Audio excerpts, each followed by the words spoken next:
All right, everyone. Welcome to a Thursday edition of the MSP Initiative Live. We've got a special guest with us today, Eric from Egnyte, who is currently out in California. We're going to talk to him in a second, but just some quick housekeeping, if you would. And we do this at the beginning of every show just so we can get it out of the way and make sure people know things that always come up in one way or another. So first things first, mspinitiative.com. Under sessions, this session and every other session we've done from March of 2020 until now are available now in podcast format. So you can do listen or you can watch. So they're all there in whatever format works well for you. We have our last giveaway of the year. So you can win one of 10 prizes from some fun vendors who have thrown in. Just literally fill out the form and your name's in the hat and no purchase necessary. Lastly is our next MSP community block party will be in 74 days and change from now. We're working with ThreatLocker for Zero Trust World, which is going to be held on International Drive right across the street from where IT Nation has been held for the last several years. So we're right back to where we were just a few weeks ago. Different venue, same street, and yes, new block party. So please don't hesitate to join us. If you're an MSP, fill out the information and we will get you an invite link if you think you want to head down. Good time to be in Florida. It's February, especially if you live in a cold area. You'll be in a warm area. So without further ado, we bring back a familiar face to the show. We've had Eric and one of his other team members on earlier in the year. Here we are kind of rounding out 2022. A lot's changed since we last had a time to talk to Eric. And Eric's a road guru, right? We see him out on the street. So he is actually out in California. Eric, why don't you tell us what's happening out there, buddy? Yeah, so I am out here. Actually, I was out here for two reasons this week. The first reason was for CompTIA year-end planning. Which was great. That was Monday, Tuesday, and Wednesday. And now I'm here in Anaheim for ASCII Anaheim, the last ASCII of the year, and also the ASCII Cup party, of course. The ASCII Cup. Yes, the holy grail, the one that seems to be hard to get to, so they say. So all good. How's the turnout been so far? So far, pretty good. I mean, we've had the reception last night. A lot of vendors, a lot of MSPs here, and it's just, this year has been the great return to the road, right? I think this is probably my 9th or 10th event for this year, which is amazing compared to last year. And I think everybody's just excited to be out and be on the road. And I think this is a great way to wrap up 2021. 100%. So why don't we rewind a little bit? You actually did do a ton of events this year, surprisingly, as well as, several other vendors on the street. But I guess IT Nation kind of was the last big one to kind of round out the year. That was clearly not your first IT Nation. I'm sure you've been to many, but what did you think? How was it for you? So it was interesting because the vibe was a little bit different, right? Because, we're still coming off of COVID. But I thought it was great. And, especially the block party, of course, you can't talk about IT Nation this year without talking about the block party. That was great. Egnyte was very happy to help put that on. And, in terms of attendance, I think it was maybe a little bit low than what we expected, but, you never know what's going to happen with things in the world right now because of COVID. And there's a lot of people. I think the event went off well.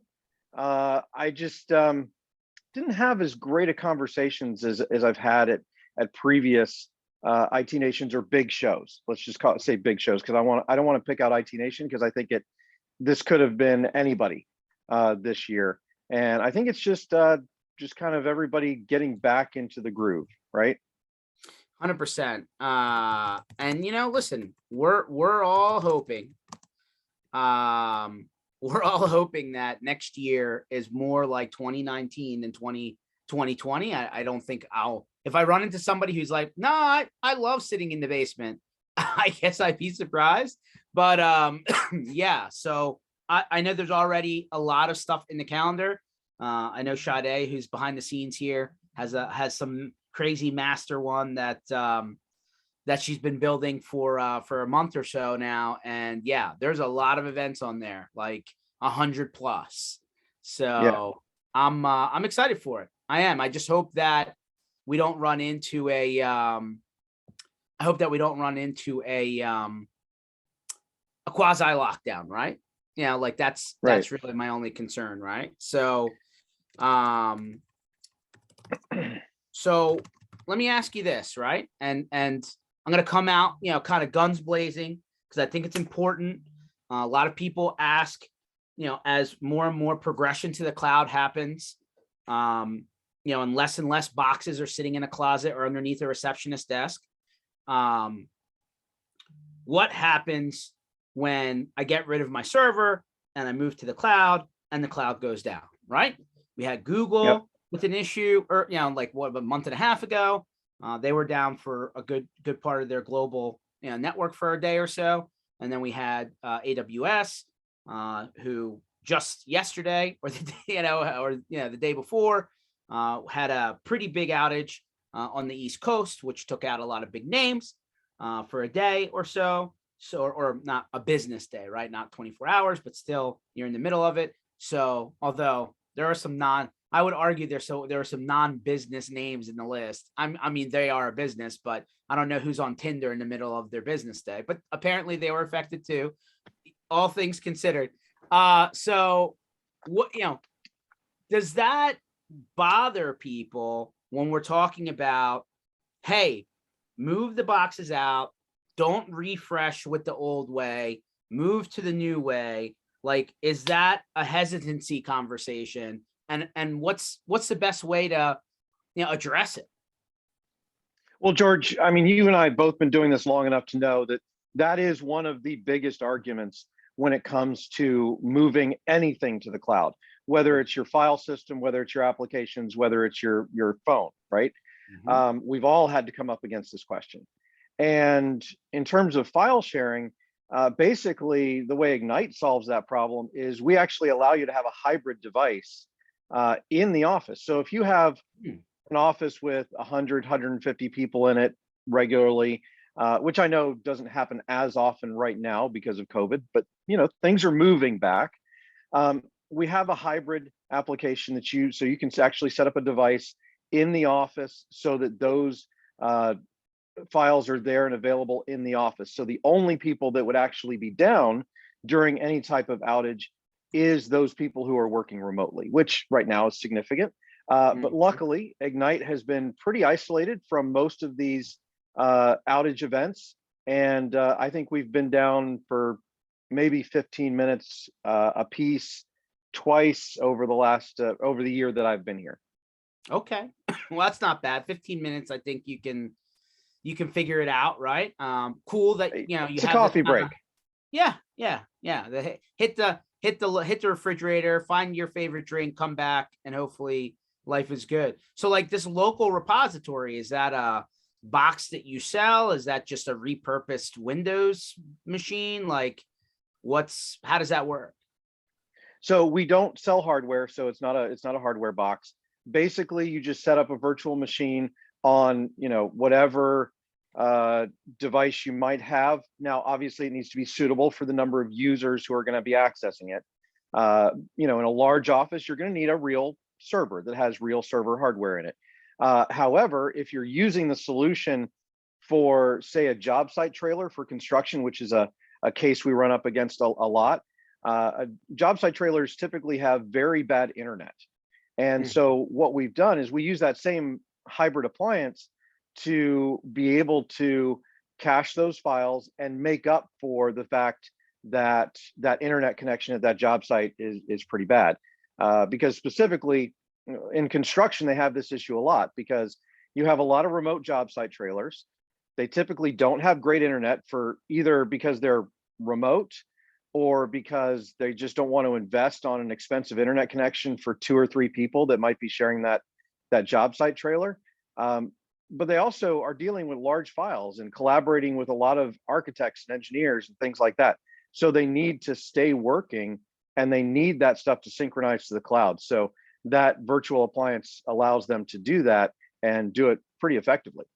That's awesome. And then like, can you manage and monitor that sync back to the cloud from your portal, or is that something I still have to manage locally?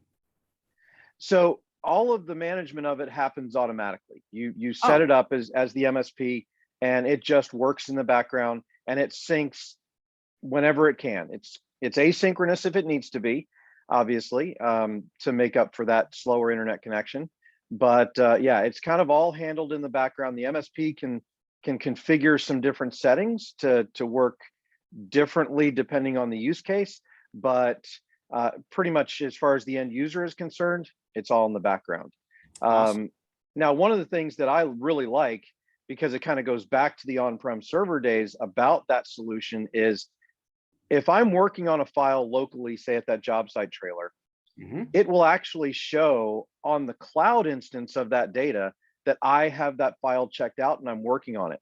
So Mm, just like your on-premise servers where you would lock a file, if somebody else from another location were to try and access that file, say a Word document, it would actually say that I have that file open and they can only open it read only. got it. That makes a lot of sense. Yep. And then obviously, depending on bandwidth, things will ultimately make it there at some point, right? Because Yep. it could, like you said, it could be a 4G connection that's choppy or whatever. Um, of course, the big question comes around with why not, with Microsoft, right? We know that the big news in Microsoft land is NCE. I'm sure you know all about it. New Commerce Experience, which is Mhm. supposed to have already started to kick off, but then got pushed back a little bit, and then now has been pushed back to June.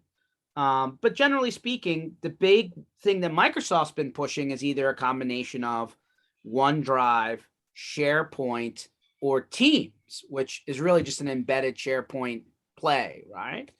Right. Um, Even in Microsoft's new small business or micro business Teams offering, they're offering 10 gigs of storage per end user, for their very, whatever it is, $4 a month, $5 a month. Mhm. Seems like everything's just getting very inexpensive with this cloud storage stuff. Why do those solutions, where do they fall short? And like, why is, like Microsoft's like, hey, dump the file server, go to SharePoint, go to OneDrive / Teams.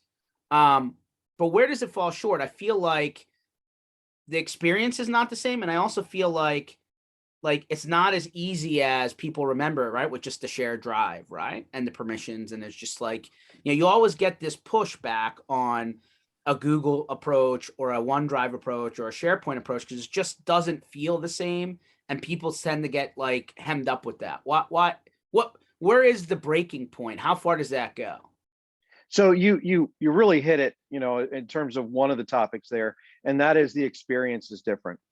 And whenever you change the experience for end users, that translates into additional training, additional slowdowns in workflow until they get up to speed on the new system.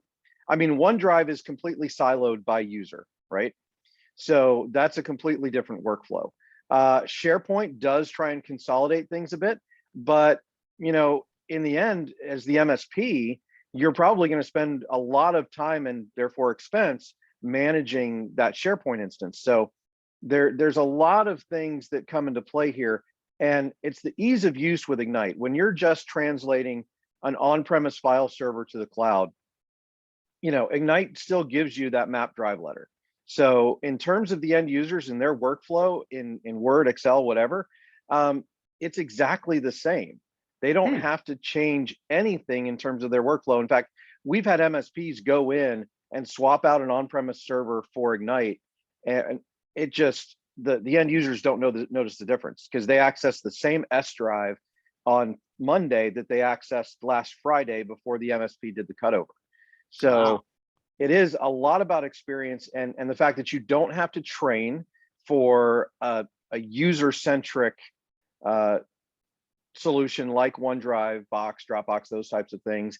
And on the back end, in terms of SharePoint, You don't have the extra management activities that it takes to, for the MSP to actually administer that instance. So that is probably the primary reason from that standpoint.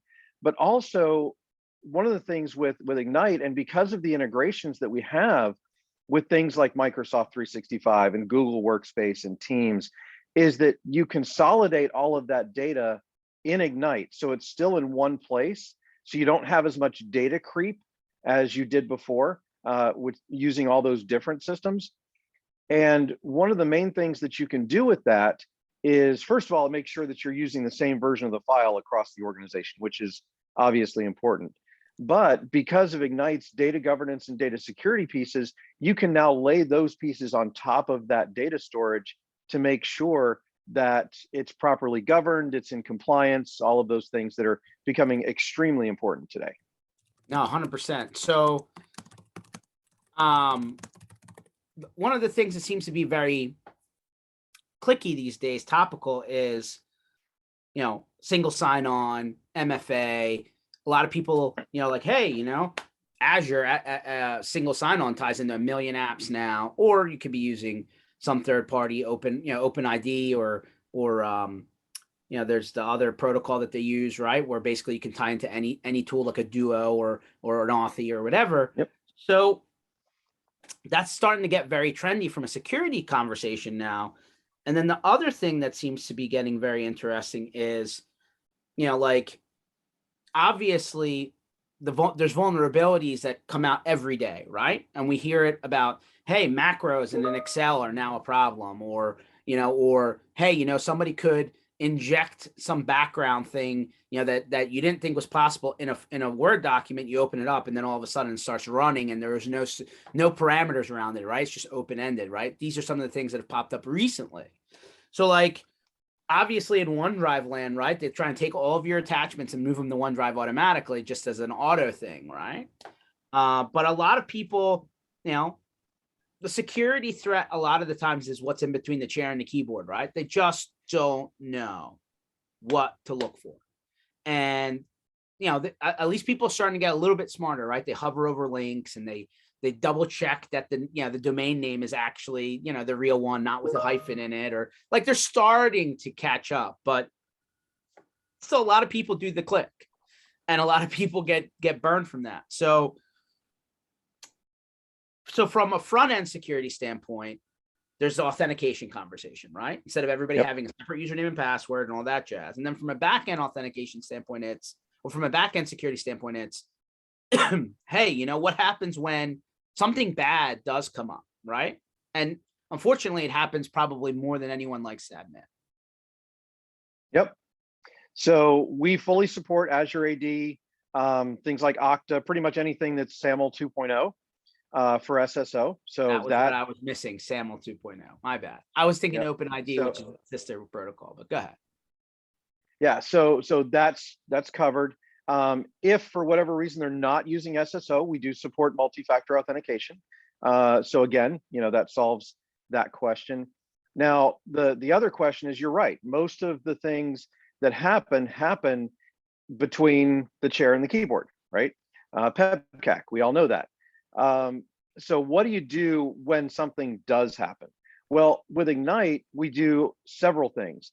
There's a cool feature where we detect ransomware. So if ransomware is starting to happen, which let's face it, a macro in Word or Excel, probably the thing it's going to try and kick off is a piece of ransomware, right?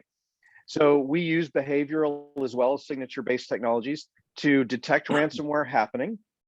And as soon as we detect it, we remove the authorization token for that device, and that device can no longer connect to the Egnyte cloud until that problem is resolved. Now, obviously, if it's behavioral based, we've already had a couple of files at least encrypted. And so, Egnyte, you can go back and you can roll back those files to whatever the last version, the non-encrypted version was. And with Egnyte, the MSP can set that all the way up to 999 previous versions of that file. So that's extremely handy when that, which is the most prevalent issue, happens. The other issue that we solve for is say I typically work on 20 or 30 files a day, and all of a sudden Egnyte detects that I'm downloading 100, 200 files, I might be on my way out the door and taking those files with me. So the administrator, the MSP, would get notified of that happening and then be able to take action on it. We detect things like logins. If I were to log in from Anaheim, where I am today, and then suddenly my login was used from North Korea, that's going to get flagged and it's going to be dealt with. So, a lot of things like that to take care of that, those issues that might occur because of the human in the equation. And then the other thing that we do from a data security standpoint is you can actually classify all the data as it's coming in.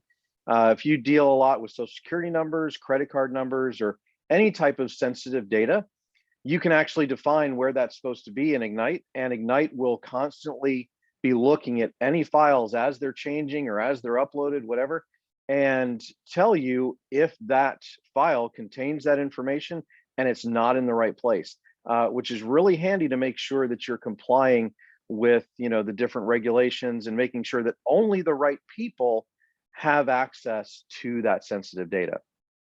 Interesting. That's a cool feature. So what about really big files, right? That seems to be the Achilles heel to a lot of solutions.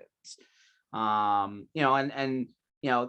it could be anywhere from a, very big construction file, right? With a very heavy blueprint with many layers. It could be a graphic design thing with a very, very big video attached. I mean, that seems to be the breaking point for a lot of tools, right? That, once you get to a certain size, things just don't work well. How does that play on your end? So we actually have a lot of media companies that we work with. And the reason is because of the exact thing you just mentioned. Working with large files in the cloud can be a huge problem. But we can circle right back to that conversation about the cloud availability issue that we talked about at the beginning of the call. And you use that same VM, virtual machine hybrid appliance to solve that issue as well, because now the files can be cached locally, and you can actually cache them locally on a workstation as well. So if you are a graphic designer working from home, you can actually cache a file so that you can work on it at home and still have that connectivity to the cloud. But it doesn't take up as much room, obviously, because you don't have all the files on your personal device. So that's how we overcome the large file issue, is with that same VM hybrid solution that we would use for solving a slow internet connection. Interesting. So I assume that by working with all of these people in a remote way, that the central bottlenecking of data coming back to a single site isn't as big of a problem, right? I mean, obviously there's a lot more bandwidth availability in the cloud than there is at somebody's office location, for example. So like, Right. If you had 50 or 80 or 100 people remote, instead of them all coming back to one location, that location is actually the cloud, right? Right. So that's, just another use case for that hybrid solution, where if you have a lot of people in one office using one internet pipe, you don't want them to all be going to the cloud for every single file. So that's why you would use the hybrid solution to cache those files locally. And that way, you don't have that pipe bandwidth issue. Got it. So do people use this local VM as a potentially a backup solution, just in case they're concerned about the data on your side being in a secondary location? Or is that another use case? That is absolutely another use case. We have two what I'll call tentative backup solutions. That one is the most like a backup solution, because you can actually use some type of virtual, a backup system that backs up virtual devices, and that is a good backup. If you're looking for something in the cloud, you can do some kind of synchronization, because we synchronize. It's called Public Cloud Connector, and we can sync to Azure or AWS. It's designed for two purposes, really. Number one is if you wanted to have an extra copy of the data someplace else, obviously it'll sync and do that. But the primary use for it is an interesting use case, and that is if you have some data that you want to run some Azure processes on or some AWS processes on, you can synchronize that data to one of those file systems and then connect it to whatever type of processing application that you want to. A lot Like of a heavy, like a GPU or some sort of heavy, right graphical type stuff. AI graphics, lots of business intelligence, those types of things that they have tailor-made solutions for. It allows you to get the data into those very easily. Very interesting. So obviously the MSPs of the world have very strong feelings about how MSP vendors should react. I think I saw a couple of weeks ago, they're like, this is the MSP vendor commandments. And I'm like, wow, okay. Let's I hadn't seen those yet. Yeah, it was, I mean, it wasn't anything that you wouldn't expect, but it was very interesting that they labeled it that way. So first things first is, and I'm just like literally referencing the list, but it's all stuff we've talked about, through the years, right?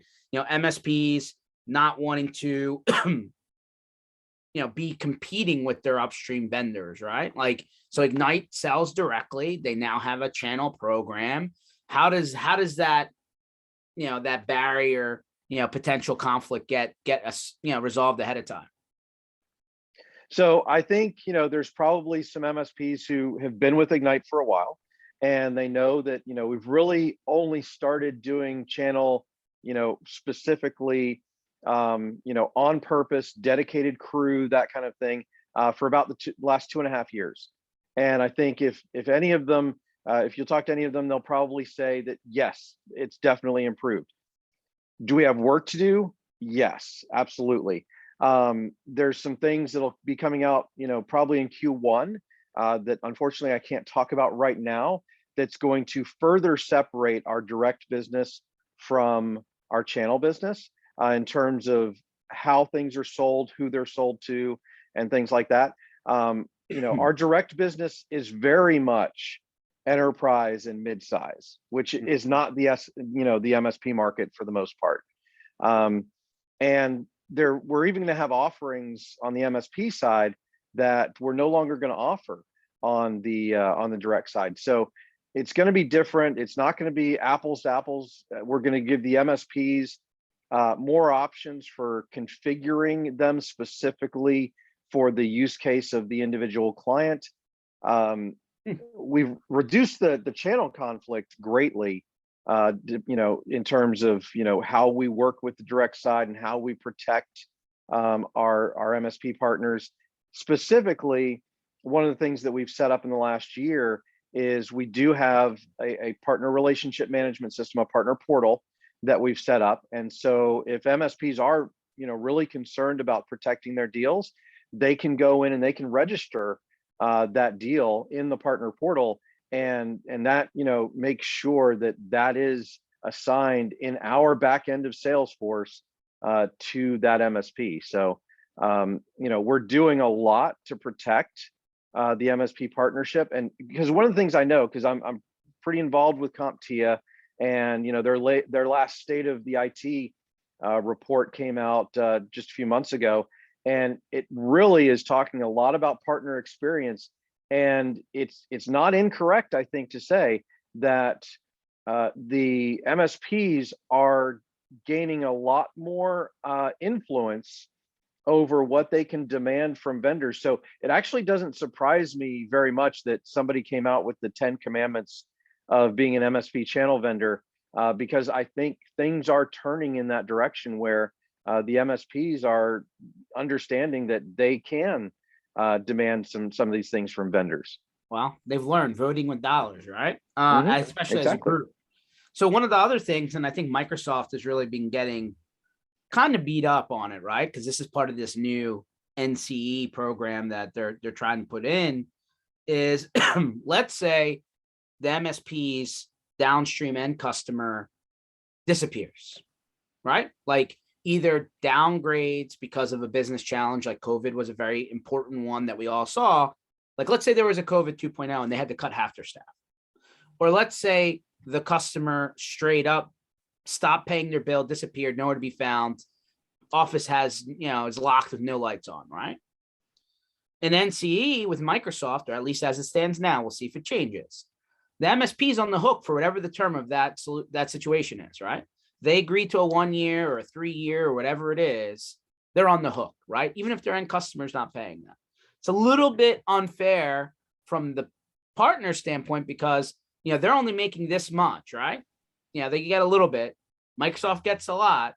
And Microsoft's like, well, yeah, we don't care. We're going to come after you for the difference, for the length of whatever that term agreement was. What's Egnyte's position? How do you handle terms, and how do you handle contract lengths, and how do you handle that scenario? Did I lose you, Eric? Uh-oh. Eric, you with me, buddy? Yep. So I think it kind of shows their disconnect. Can you hear me? Okay, I think we lost you for like 30 seconds. Rewind and start over again. Okay. I was just saying that, first of all, I want to say that I think this is probably one of the worst decisions Microsoft has ever made. Agreed. I think it really shows the disconnect and the fact that they don't understand their MSP partners, which I think is going to be extremely huge over the next. It's going to be really interesting to see how this actually all turns out. In terms of Egnyte, right now, it's still, if you sign on a new client, it's a 1 year agreement. Obviously, we'll talk to you if it's a special circumstance, but in the future, we are changing the way we do our billing, the way we do our contracts. And so there are going to be more options for our partners. There'll still be, probably 1 year, maybe even up to 3 year contracts available at a discount. But we are moving towards a month-to-month model. Got it. And the reason why month-to-month, it's not that the MSPs don't understand the value of a term. A lot of MSPs have a term themselves with their end customer, but more times than not, it's, hey, it's only as good as the person paying the bill, right? I mean, you can have a contract for 1 million years, but if they stop paying and they disappear, then who's holding the bag, right? So I think that's part of and then obviously the other part is just the variability sometimes of these businesses, right? Hey, we hired a bunch of people, and we cut a lot of people. Hey, we're a seasonal business, right? So, like that was one of the big arguments on the Microsoft side, and I think still is that, hey, I understand I'm being billed for the month, right? Whether I buy on the 1st or the 29th or whatever it is, right? But if somebody leaves, I don't want to continue paying for that seat to be occupied if there's nobody there. So that's definitely part of MSP land. And then go ahead. Well, I was just going to say, when we're talking about month-to-month billing and the dynamics around that and everything, I understand that financially, from a CFO point of view, it's better to have a contract, right? Yeah. It absolutely is. However, I think there's a human dynamic in this culture today that I don't think existed 20 years ago, that values convenience over price. And I think this is important for MSPs to understand, because they can actually get a higher price for month-to-month service than a yearly contract. And I think people will actually pay it. And if you're getting more money for that month-to-month, customer, you don't have to worry as much if they cancel early, because you're making more money. There's definitely a pricing dynamic there and we've all seen this buying lots of things, right? Like, hey, if you come in at, here's the street price, right? It's almost like, I hate to use the gas station because it's a very interesting topic these days, but it's like, hey, here's the credit card price, here's the cash price, right? Kind of idea. Like, hey, the longer you commit, the better the rate is. The same with mortgages, right? If you do a 10 or 15 or a 30 year, your price is going to be different in terms of your APR, with the bank, right? So, right. I think that largely speaking, the world of MSP and our service providers are conditioned to try and sign a 3-year deal or a 5-year deal if you can get it or something like that. But we all know that the term sounds great until there's a problem or until somebody doesn't want to do it anymore. And our good buddy Brad Gross, and we all have heard his name, and I've had him on here several times. He'll say, yes, you have a contract, but to litigate that contract costs money. You know, And that's so what a lot of people don't realize is it doesn't matter if you're on the winning side of that argument. At the minimum, even if it's, if you have included attorney's fees in your contract so that if you win, they have to pay your attorney, you still lose all of the time that it takes to deal with that situation. And to me, it's just not worth it. I'd rather go out and get more customers as yeah, an MSP than spend my time in a courtroom or talking to my lawyer. 100%. And Brad would tell you the same thing. Like litigation is expensive. Even mediation or arbitration, right? Where you're like, hey, let's go to a middleman and see if they can solve our problem before we talk to a court. Even that's expensive, right? Nothing's easy unless you just decide to settle an agreement up front, right? But again, the challenge is balancing the offset of the costs, right? If I came to a vendor and I said, hey, my customers are going to do a 3-year deal, I got a 3-year price. What if my vendor comes back to me and says, all right, well, because you got that discounted price, you now need to pay the difference in order to true it up, right? Between the time that you started till now. That's a fair ask, right? Like, hey, if you're not going to give me 3 years, I should come back and collect the difference if you won out early, kind of thing. Or there's a lot of different ways to do it. But anyway, yeah, it's a very intriguing thing in MSP pricing land. I mean, there's been a large conversation, and I don't know what your thoughts are on your side of your company, but let's say NCE, and since we started up with it, I'm going to continue. Let's say it holds. Let's say they say, nope, what you see is what it is. If you don't like it, have the customer come to us directly as Microsoft. Have them buy their agreements and their licensing directly from us. And then you can be out of it. And then that way there is no person in between. And then you're not stuck, right? If there's an issue, because we'll enforce those terms against your customer instead of you, right? There's been a lot of conversation in all the chatter about maybe it does make sense to start unbundling. To just say, you know what? I'm not Microsoft. I'm just a collection guy for Microsoft. I'm the tax collector for Microsoft. I don't want to do that. I'm a consultant now. Okay. You're going to hire me for my time and my expertise, and you can just sign up with the vendor directly. What do you think? Yeah, absolutely. I mean, I think there's always been situations where the MSP does not make enough money on resale of a product to make it worth their while, right? And I think that's where we're getting to with Microsoft, because the real money that MSPs should be making on 365 is the management of that service. And so I think what you're going to see is MSPs trying to offload the risk back to Microsoft, and then just having a line item charge for, Microsoft 365 management. Or, I mean, the ideal case is really to bundle it into your per device or per user, or, whatever your flat fee model is. Yeah. And unfortunately, I think a lot of people are just like, I haven't, maybe you went to a really smart attorney like a Brad Gross who said in your MSA, hey, you're not going to call it George 365 or Eric 365. It's Microsoft 365. Let's just call it what it is. Like, I know MSPs have this strange, weird feeling like they just want to brand everything that their own. That comes with a little bit of a risk, right? Because then they see you as that vendor when I didn't build Egnyte. I didn't build Office 365. I'm just trying to make sure you have the best solution that fits whatever the requirement is. But obviously in a way that I can scale it, right? Like, part of the challenge in MSP world forever, and I still believe some people struggle with it today, is they don't standardize enough across their customers. And then what happens is that there's too many vendors in the same line item, right? And then your time burn starts to really, come up from behind you and get you, because, this person has one solution and this person has another, and your people have to constantly be learning the changes that are coming out. Yeah, absolutely. I mean, standardization I pushed standardization a lot when I was the head operations nerd over at SolarWinds, because you gain so many efficiencies, and not just efficiencies, but you reduce your risk as well when you create better standardization across your clients. It makes your life so much easier as an MSP. It makes hiring easier. It makes training new employees easier. Just everything you deal with is easier when you standardize your stack across your entire scope of clients.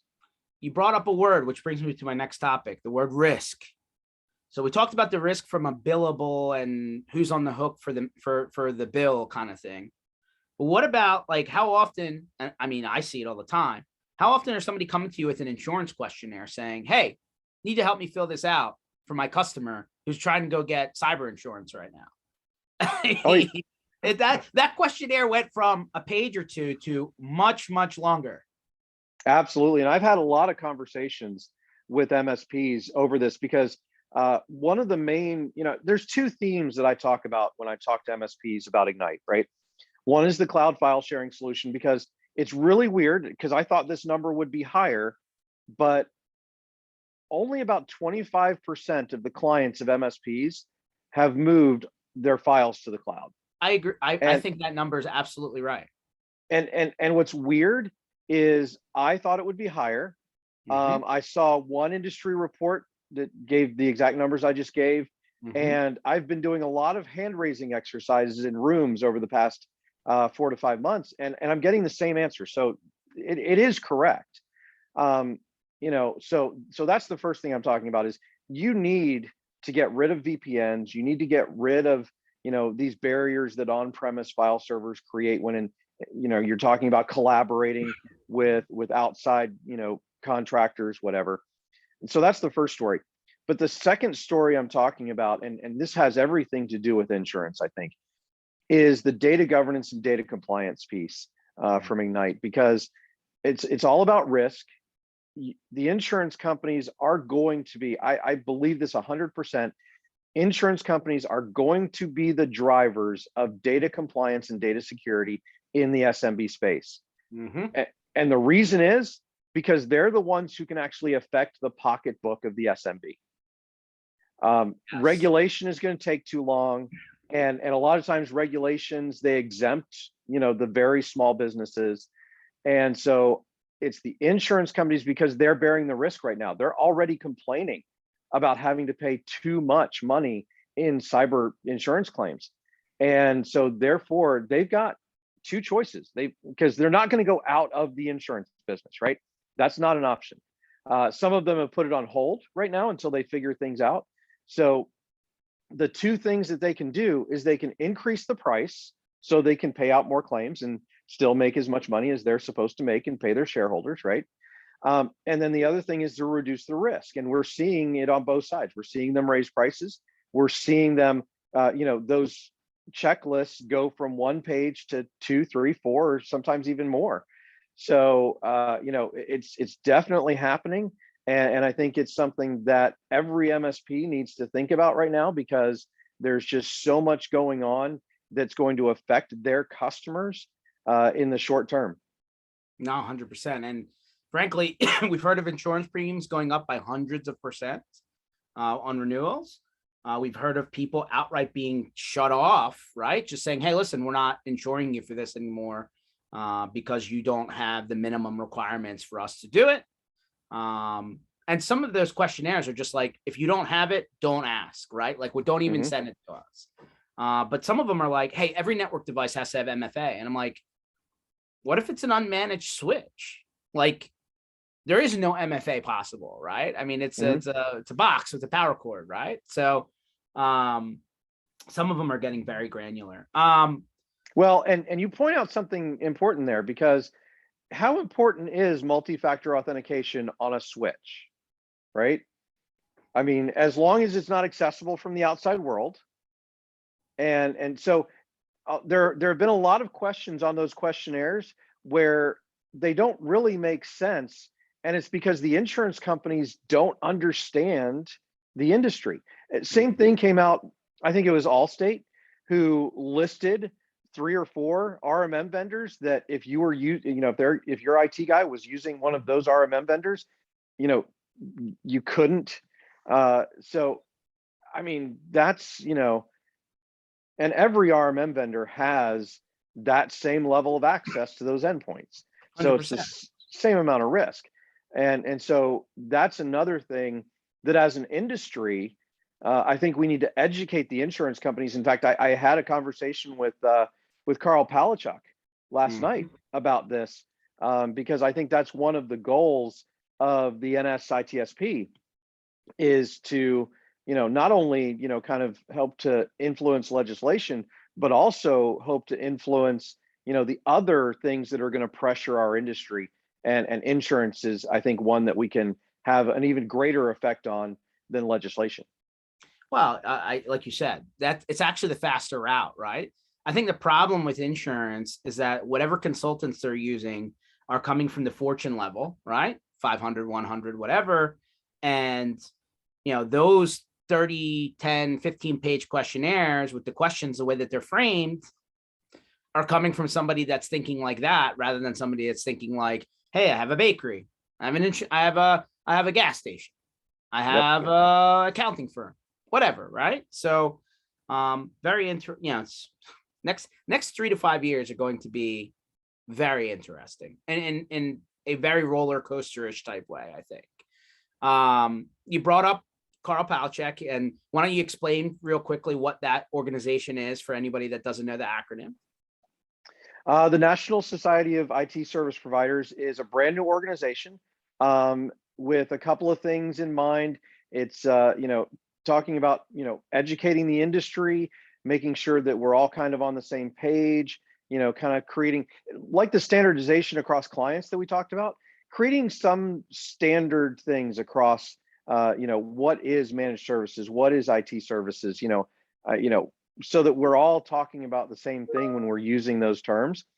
And then also, what can we do as an industry to influence legislation, to influence the other industry partners like insurance out there, so that collectively, as a whole bunch of MSPs, we can drive some of these things in the industry rather than the industry driving us, and us, being a little more proactive rather than just reacting to whatever's being done to us.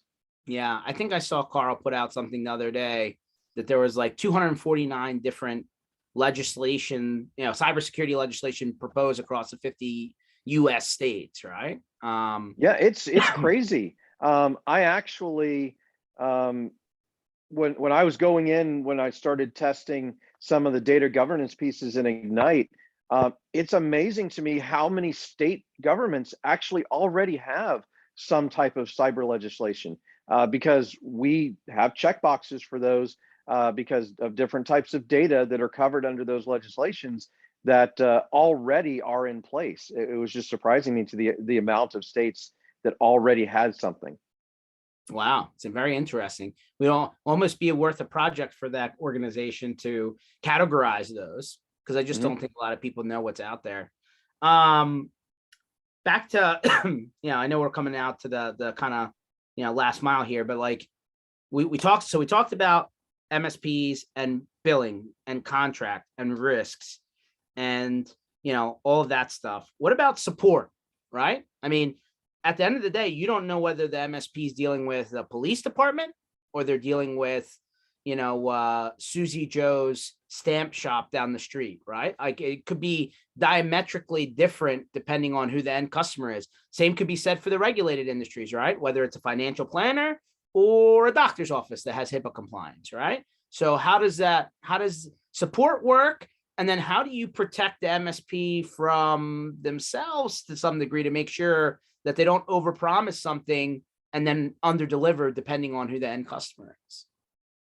Right. So support is always one of those big things with being an MSP, and there's several different dimensions to it. I think number one, if you're going to serve a vertical, especially like law enforcement or finance or medical, you need to be completely engaged. You need to understand what's going on in that industry and understand the risks as it pertains to IT. Number one, you shouldn't even be thinking about it until you know that you are in the thick of it in terms of all of those things going on. It's fair. As a vendor, I think it's also very important because, one of the reasons why vendors give partners, margin relief off of retail pricing if they sell direct is because the MSP is supporting, or at least providing the frontline support for that product. And I think it's very important for the vendors to properly enable their partners to do that support. And that's one of the things that I'm in the process of building more and more of at Egnyte, is through that partner portal, we've given people access to those types of training so that they can bring in their technicians and everything and get that type of training. So I think there's responsibility of the MSP to know the verticals that they're working with and understand the requirements of those verticals. And then I think there's requirements on the vendor side, the responsibilities on the vendor side to make sure that our partners understand how to use the product and administer the product, first of all, but then also, especially if they're in the security space, like we are with data governance, data security, that we're making sure that we have educational pieces for our partners on the ramifications of how Egnyte works in things like life sciences or finance or construction and all those different types of verticals. Yeah, I've I hate to use the line, but I'm going to use it here, right? Fake it till you make it, right? You walk in the front door, you give a great presentation, you sign a customer that's probably a little bit too big for you, but you're going to do it anyway, because otherwise, how are you going to get there? And then you find out the hard way as you're in the middle of it that you did something or proposed something that doesn't fit, and then you turn around and you have a problem to solve, right? It's either like I keep on bringing up this show. I brought it up on the last episode. You ever watch Love It or List It? Yes. Yeah. So I love when she has to go back and ask for more money because they ran into a problem with the house. And like all of a sudden it's like, hey, you got water in your basement. They're gonna have to trench and put up all the sheeting to make sure that your basement's dry. And we don't have that in the budget. I need you to give me more money. And that's always an interesting conversation, right? Because they're like, well, wait a minute, we're at our max, right? But I feel like MSPs run into this problem all the time in their own way. And sometimes they eat it and they just take it out of their pocket. And sometimes they got to go back and ask for more. And that's a very uncomfortable situation. So this is not an MSP problem, by the way. This is an entrepreneurial problem. And I think that as well as I do. And I understand, the dislike for the fake it till you make it, because I think there are some people who, because it's an attitude issue, right? Faking it till you make it kind of has a connotation of I'm kind of going to pull the wool over their eyes. I'm going to, just say I can do this when I know I can't, kind of thing. But I think there's a lot of entrepreneurs out there who will stretch, right? Not because they want to deceive somebody, but because they think they can do it. And I think that there is a lot of room. Obviously, risk reward, calculation has to come in there. And sometimes the risk is too great, right? Especially if you're dealing with law enforcement, finance, HIPAA, where the fines can be extremely steep. There are times when I think it makes sense to stretch a little. And I don't mean stretch the truth. I mean, stretch your capabilities a little bit, because you do have a little bit of time to dive in, to learn, to go eyes wide open into a situation so that you're looking for the pitfalls and you're learning the new information that you need to learn to deal with that vertical. So I think it can be done. And if you're doing it responsibly, fine. But there's a lot to do in terms of making sure it's not too much risk and you're not going to harm the client, because that's the biggest thing we don't want to do, right? We don't want to harm the client. If it costs us a little bit of money as a learning exercise for that first doctor's office, let's say, okay, that's an investment I'm making so that I'm learning to do this first doctor so that I can go and get more doctors and get them onto my client roles. Yeah, I really feel I don't disagree with anything you just said. And I started a few businesses. I understand, the level of effort required sometimes. At the end of the day, my big pet peeve of recent is the people like, government agencies that are coming out saying, hey, if you don't need an MSP, you may not want to have one because they may be problematic for you. Here's why. And I'm like, who wrote this document? I was like, if it's not the MSP, it's somebody who doesn't have the technical background within the end or user organization that's making a decision that they don't know what's going on. So Right. like they're, like you shouldn't be, sandwiching an entire vertical or sub industry because, a handful of people, kind of duct tape a few things. But to your point, right? That risk seems to be more not as localized as we once thought. Now there is an entire umbrella underneath of it. Yep. And by the way, I'm probably gonna have to actually end this pretty soon because my Mac is actually telling me I have low battery. Right on time. But I want to point out something, and this is a story that I use frequently when this topic comes up, is HVAC vendors. Are we going to do the same thing to them? Because by the way, that was the source of the Target breach. Mm-hmm. And yeah, we can't pick out sub industries. We just need to elevate, how MSPs work and how we communicate about security and how we talk about it in this industry. 100%. So for everyone who doesn't know Eric and his team, you can find them online at egnyte.com, EGYNTE, right? Did I spell that right? EGNYT, but yeah. There you go. See that? That's why I asked. .com. You'll find Eric on all the social media channels, Facebook, LinkedIn, YouTube, Instagram, probably. I don't know if I'll see you on some of the others, but that's good enough. And definitely check out their solution. Or if you're running into an event, which seems like they're at a bunch going into next year, definitely hit them up. They have a pretty cool solution that may actually work better than, the square peg round hole that you find with some of the Microsoft solutions. Definitely something to consider. Eric, appreciate you. Don't forget to charge your battery. Good luck today on the second day of your event, and we will catch you on the other side, my friend. Thanks, George. Always a pleasure. You got it. Have a good one. You too. Bye.